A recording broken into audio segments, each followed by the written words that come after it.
Following the travel chaos that took place over the winter holidays, the federal government says it's working to close a loophole in the aviation sector as Canadians look forward to potential summer getaways.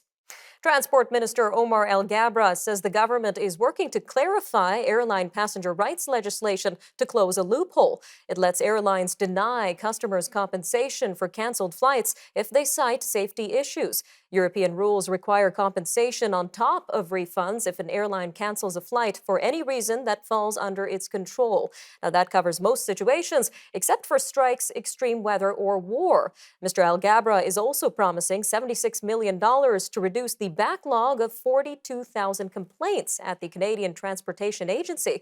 Well, with us now to discuss the announcement and what it means for Canadians is Mr. John Gradek, aviation expert and coordinator at the Aviation Management Program at McGill University. Mr. Gradek, welcome back to Forum Daily. My pleasure to be here with you. So let's unpack this loophole first. How does it allow airlines to deny customers compensation for canceled flights?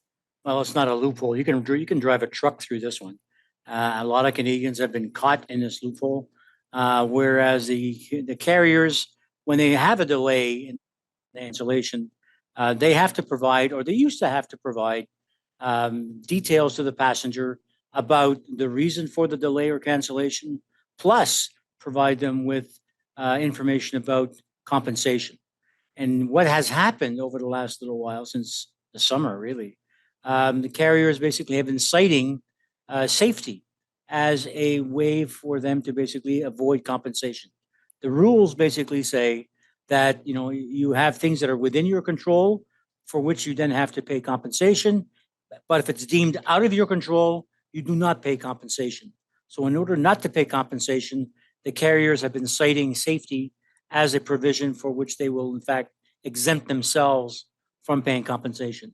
And that's the loophole that most Canadians are getting caught into.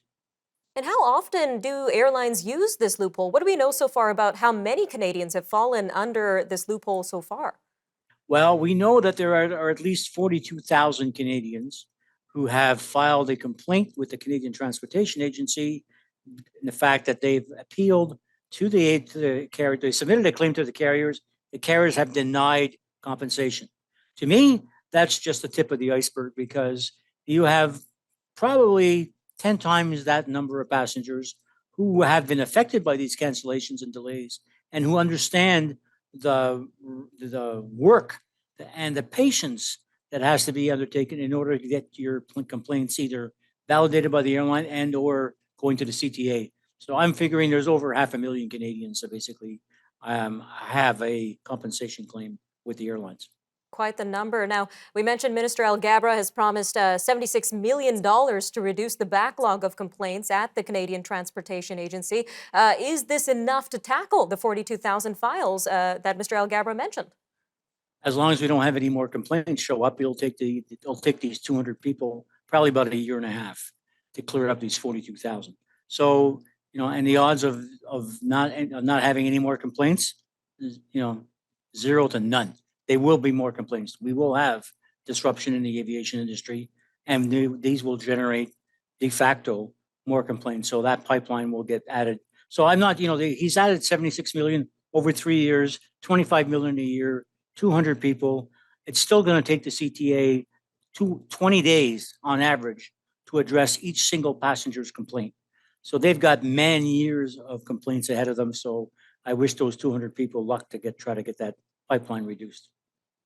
In addition to addressing these complaints, what would you say are some other improvements that the aviation sector should consider as travel continues to ramp up following the peak of the pandemic? I think that the minister basically had, made allusion to a statement. One of the things he said was that we are going to change the rules. We are going to change the APPRs. We're going to try to make it more efficient. We're going to try to put the onus not on the passenger to chase down the airline and the CTA, but reverse it and have the airlines be part of the validation process for these complaints. The airlines know who's on the airplane, so it's not rocket science. The airlines know who you are. They know how you've paid for your ticket. They know your contact information, so they know when the event occurs. They know whether they are responsible or not.